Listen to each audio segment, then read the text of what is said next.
हम एक movie shoot कर रहे थे Sarainodu with Allu Arjun, who's my favorite person. So Bunny told me at that point, you know, I want to take Telugu film industry at an international level. What's next for SS Rajmouli? I just started writing about 2-3 weeks back. A globe-trotting action adventure. Mahesh Babu, a Telugu superstar, is the hero of the film. So bigger and better.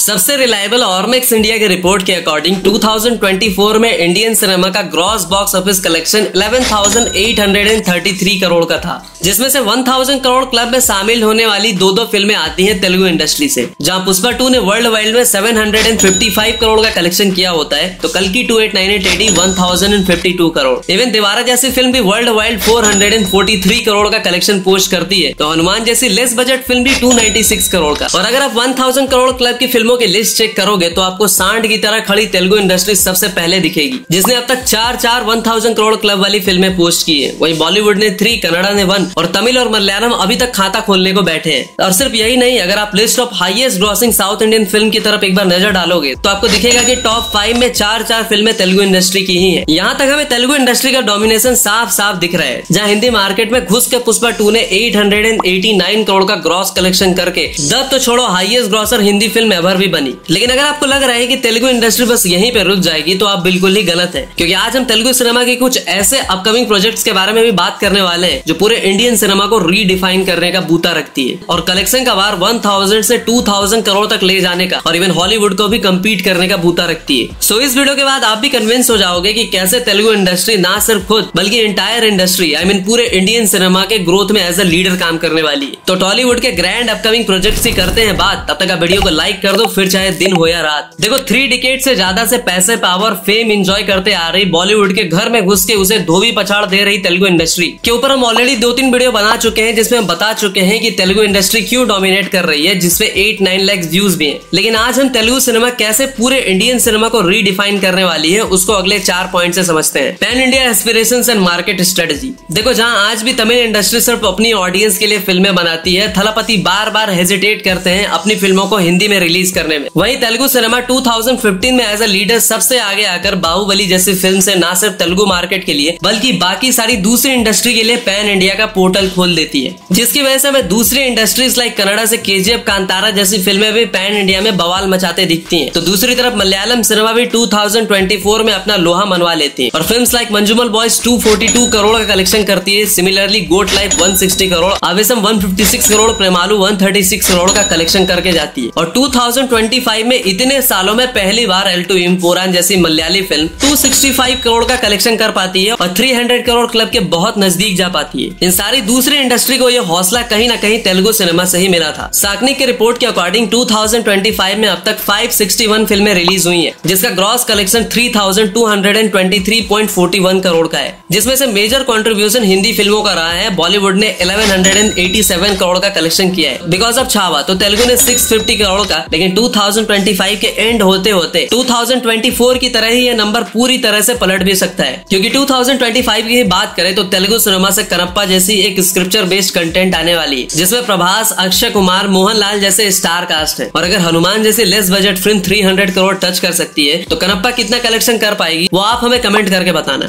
इसके अलावा विजय देवराकोंडा भी 30th मेगो kingdom जैसी pan India project लेकर आने वाले हैं, जिसके लिए देवराकोंडा ने MMA फाइटर जैसी बॉडी भी बनाई है। और फिल्म के डायरेक्टर है गौतम तिन्नौरी, जिन्होंने नानी को जर्सी जैसी माइंड ब्लोइंग फिल्म दी थी। और नानी से याद आया कि फर्स्ट मेगो नानी अपनी हिट फ्रेंचाइज की 3rd instalment hit the third case लेकर भी आ रहा है। इसके अलावा हरिहरा वीर मल्लू, मास जथारा, विसंबरा जैसी फिल्में भी लिस्ट में शामिल है। लेकिन ये सारी फिल्में चलो ठीक है, लेकिन जो फिल्में पूरे इंडियन सिनेमा की जड़ें हिला के रख सकती है उसमें सबसे पहले है प्रभास की फौजी। और पता है इस फिल्म को 600 करोड़ के मैसिव बजट पे बनाया जा रहा है और प्रोड्यूसर कोई और नहीं बल्कि पुष्पा जैसी फिल्म को प्रोड्यूस कर चुके मैत्री मूवीज मेकर्स ही हैं। और ये उनकी आज तक की सबसे महंगी फिल्मों में से एक है। यह फिल्म प्री इंडिपेंडेंस पे बेस्ड एक पीरियड ड्रामा फिल्म होने वाली है, जिसमें प्रभास को एक बिल्कुल ही नए अवतार में देखने वाले, जिसके लिए डायरेक्टर हनु राघवापुटी को फ्री विल से काम करने दिया जा रहा है। रामाजोराव सिटी में इंडिपेंडेंस से पहले की इंडिया की एक मैग्नमस सेट भी तैयार की जा रही है। 600 करोड़ का प्रोजेक्ट, प्रभास का स्टारडम और मैत्री मूवीज का स्टैम्प। जब ये फिल्म रिलीज होगी तो आपको नहीं लगता कि ये कुछ ऐसा नंबर पोस्ट करेगी जिसे काउंट करने में कैलकुलेटर भी हैंग हो जाए? प्रभास की बात हो ही रही है तो उनके पास एक और बिल्कुल ही ऐसी ही या इससे भी बड़ी प्रोजेक्ट है। अरे नहीं, मैं राजा साहब की बात नहीं कर रहा हूँ, मैं बात कर रहा हूँ the most violent director of Indian cinema has ever seen, यानी वांगा की, जो कि प्रभास को एक बिल्कुल ही नए अवतार में पब्लिक को दिखाने वाले हैं as a violent cop in Spirit. और स्पिरिट के लिए राइटिंग का काम स्टार्ट हो चुका है। 6 महीने में स्टोरी से पूरा स्क्रीन प्ले लिख लिया जाएगा और सब सही रहा तो फिल्म की शूटिंग अक्टूबर 2025 से स्टार्ट कर दी जाएगी। और इस फिल्म को भी भूषण कुमार ही प्रोड्यूस करने वाले हैं। और स्पिरिट में यूएसए, कोरिया से भी स्टार कास्ट को लाने की बातें चल रही है। देखो, स्पिरिट, फौजी एंड द राजा साहब जैसे डिफरेंट जॉनर एंड थीम वाली फिल्मों से प्रभास ही काफी है पूरे इंडियन सिनेमा का बार हाई करने के लिए। लेकिन इस रेस में तेलुगु के और भी लोग बैठे हैं और इस रेस में अपने आप को सिकंदर प्रूव करने के लिए सबसे टॉप पे आते हैं राजा मौली, जो कि भाई पैन इंडिया स्टार बनाने की 100% गारंटी लेके भी चलते हैं। राजा मौली अपनी SSMB 29 पर उतने पैसे लगा रहे हैं जितना का कलेक्शन करना भी बड़े बड़े सुपरस्टार्स का सपना होता है। इस फिल्म को 1000 करोड़ के फेनोमेनल बजट पे बनाया जा रहा है और ये फिल्म हॉलीवुड की अवतार या दूसरी बड़ी फिल्मों को भी बीट करने का बूता रखती है। SSMB 29 पर ऑलरेडी हमने एक डिटेल वीडियो बना रखी है, तो आप उसे भी जाकर चेक कर सकते हो। इसके बाद आते हैं तेलुगु सिनेमा के सेकंड हाईएस्ट ग्रॉसर फिल्म देने वाले अल्लू अर्जुन, जिनके तुनीर में एक से बढ़कर एक तीर पड़े हुए हैं, जिसमें नंबर 1 पे आती है इटली के साथ AA22A6 प्रोजेक्ट। इस फिल्म की बजट अप्रॉक्स 800 करोड़ बताई जा रही है, जिसमें से फिल्म प्रोडक्शन के लिए 200 करोड़, 250 करोड़ फिल्म के VFX एंड विजुअल आर्ट के लिए खर्च किए जा रहे हैं। बाकी इटली और अल्लू अर्जुन भी दवा के चानी काट रहे हैं। माने जहाँ इटली को 100 करोड़ की फीस मिल रही है, जबकि जवान के लिए ही चार्ज 30 करोड़ ओनली, वहीं अल्लू अर्जुन 175 करोड़ घर ले जा रहे हैं। इसके अलावा अल्लू अर्जुन के पास संदीप रेड्डी वांगा के साथ भी एक पैन इंडिया प्रोजेक्ट पड़ी हुई है और उनके पास पुष्पा 3 जैसी ब्रह्मास्त्र तो है ही। एंड जूनियर NTR भी इस पैन इंडिया रेस में पीछे नहीं रहना चाहते, इसलिए वो नील के साथ NTR 31 जैसे प्रोजेक्ट पे काम कर रहे हैं। उसके अलावा उनके पास और भी प्रोजेक्ट्स है लाइक देवारा 2। उसी तरह रामचरण के पास भी पेदी जैसी एक बड़ी प्रोजेक्ट उनके हाथों में है। और ये तो वो फिल्में हो गई जिनकी अनाउंसमेंट हो चुकी है। ऐसे ही काफी सारे सीक्रेट प्रोजेक्ट्स भी है जिसकी अब तक अनाउंसमेंट ही नहीं हुई है। अब आप खुद ही बताओ कि कौन सी ऐसी इंडस्ट्री है इंडिया में जिनके पास इतनी सारी पैन इंडिया फिल्म प्रेजेंट है। Visionary film makers starting new territories. देखो, तेलुगु इंडस्ट्री के ग्रो करने की सबसे बड़ी वजह है वो है विजनरी फिल्म मेकर्स, जो सिनेमा के लिए किसी भी हद तक जाने को रेडी रहते हैं, जिसमें राजा मौली सबसे टॉप पे आते हैं। एक टाइम पे बाहुबली मेकर्स ने उनके विजन पे विश्वास दिखाते हुए 24% इंटरेस्ट पे 400 करोड़ मार्केट से उठा लिया था और आज प्रोड्यूसर उनकी फिल्म पे 1000 करोड़ लगाने तक को रेडी है। बॉलीवुड की बात करें तो रामायण को छोड़ के कौन सी फिल्म है जिसपे 700 से 800 करोड़ खर्च किए जा रहे हैं। इवन 3 माइटी खान्स पे भी प्रोड्यूसर्स को भरोसा नहीं है और वही बॉलीवुड के प्रोड्यूसर भूषण कुमार प्रभास की फिल्म पे 600 करोड़ फूक दे रहे हैं। यह ट्रस्ट कहीं ना कहीं उनकी विजन और पोटेंशियल की वजह से ही क्रिएट हो पाती है। SSMB 29 को ग्लोब रॉटिंग एक्शन एडवेंचर कहा जा रहा है विद इंडियन रूट्स।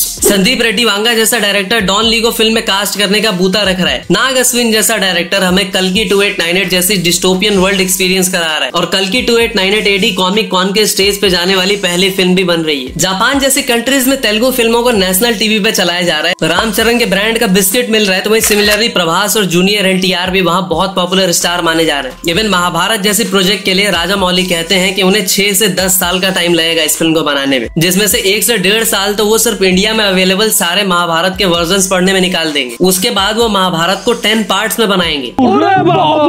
ऐसा कोई दूसरा फिल्म मेकर बनाना तो छोड़ो, सोच भी नहीं सकता। इसके अलावा श्री कृष्ण देव राय, राजा राज नरेंद्र, द ककाटियर्स, द रानी अबक्का पर भी राजा मौली काम करना चाहते हैं और मुझे लगता है कि इस तरह का विजन लेकर कोई और चल सकता है। लेकिन फिर जाकर हम कहते हैं कि भैया हिंदी फिल्मों को साउथ में सपोर्ट नहीं किया जाता। For even the Tamil, Telugu, Malayalam, Kannada audience, I would say कि आप भी हिंदी फिल्में देखो, क्योंकि हिंदी ऑडियंस तो खुल के, दिल खोल के आपकी फिल्में एक्सेप्ट कर रही है, तो आप भी हमारी फिल्में एक्सेप्ट करो, तो ही तो सिनेमा ग्रो करेगा। तो खुला दिल होना चाहिए, वो एक्सेप्टेंस होनी चाहिए और हर तरफ से होनी चाहिए। जबकि सच्चाई ये है कि साउथ में जवान जैसे फिल्म 182 करोड़ का कलेक्शन करती है, एनिमल 122 करोड़ का, और 3 इडियट्स जैसी फिल्म को थलापति जैसा सुपरस्टार तमिल में रीमेक करता है एस ननबन। लेकिन हमें तो हॉलीवुड फिल्में छापनी है, कुछ NRI के लिए फिल्में बनानी है, अच्छे अच्छे सेट्स लगाने हैं, फॉरेन में फिल्म शूट करनी है। लेकिन सर स्टोरी का क्या? नहीं, हमारी फिल्मों में इसका कोई काम नहीं है। Third, cross industry collaboration and star power. देखो, जैसा कि मैंने कहा कि टॉलीवुड ना सिर्फ खुद ग्रो करने वाली है बल्कि पूरे इंडियन सिनेमा को साथ में लेकर ग्रो करने वाली है, क्योंकि ये लोग अदर इंडस्ट्री के टैलेंटेड लोगों के साथ कोलैब करने से झिझकते नहीं है। जैसा कनप्पा कोई देख लो, उसमें तेलुगु, हिंदी, मलयालम के सबसे बड़े बड़े स्टार शामिल है। गेम चेंजर जैसी फिल्म भले ही एवरेज साबित हुई हो, लेकिन एस शंकर जैसा तमिल डायरेक्टर उठ के तेलुगु में आया ना। इसी तरह वांगा जैसा तेलुगु डायरेक्टर हिंदी में आके रणवीर को 900 करोड़ की फिल्म देकर गया। कल्कि 2898 AD में हिंदी से दीपिका बिग बी, तमिल से कमल हसन, इवन बंगाली इंडस्ट्री से स्वास्ता चटर्जी को लाया गया, और यही तो होती है एक pan India film. Malayalam industry से फहाद फाजिल तेलुगु में पुष्पा जैसी फ्रेंचाइज में काम करते हैं। केरलाइट्स अपने स्टार से ज्यादा अल्लू अर्जुन जैसे तेलुगु स्टार पे प्यार लुटाते हैं, उन्हें मल्लू अर्जुन कह के बुलाते हैं। बिहार की जनता अल्लू अर्जुन को देखने के लिए बांस की फट्टी पे चढ़ जाती है। प्रशांत नील जैसा Kannada director junior NTR and Prabhas को सालार एंड एनटीआर 31 जैसी फिल्में देता है, और इसी क्रॉसओवर की मैं बात कर रहा हूँ जो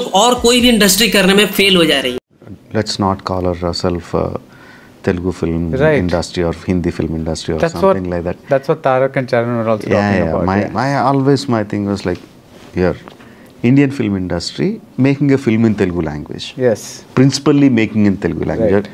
Principally making in a Hindi language. But essentially, we want to be in Indian film industry. More and more films should be coming out where Indian audiences across the country are enjoying the movie in the same way. Technological innovation driving creates boundaries. एक time पे VFX and visual art को Hollywood का चोचला कह के ignore किया जाता था। SRK ने कोशिश भी की थी लेकिन वो भी फेल हो गए थे। लेकिन तेलुगु इंडस्ट्री ने ही टेक्नोलॉजी की डिमांड को समझा और film makers like Tarun Bhaskar ने पेल्ली चोपोलू जैसी फिल्म को ट्रेडिशनल बैरियर को तोड़ के डिजिटल टूल्स यूज किए। एंड आई वुड से कि CGI VFX have allowed Tollywood film makers to craft more immersive and visual spectacular narratives. Rajamouli ने पहले ही भर भर के वीएफएक्स एंड सीजीआई अपनी फिल्मों में यूज किया है और अब तो वो एआई का भी यूज करने जा रहे हैं SSMB 29 के लिए, जिसके लिए he is pursuing a course as well. इसके अलावा वो IMAX कैमरा यूज करने जा रहे हैं और अल्लू अर्जुन और एटली की फिल्म पर 250 करोड़ VFX का फूंक दिया जा रहा है। फ्यूचर में तो ये लोग वर्चुअल रियलिटी और ऑग्यूमेंटेड रियलिटी को भी यूज करने जा रहे हैं। इस तरह की टेक्नोलॉजिकल एडवांसमेंट किसी भी इंडस्ट्री को पैन इंडिया या ग्लोबल लेवल पे भी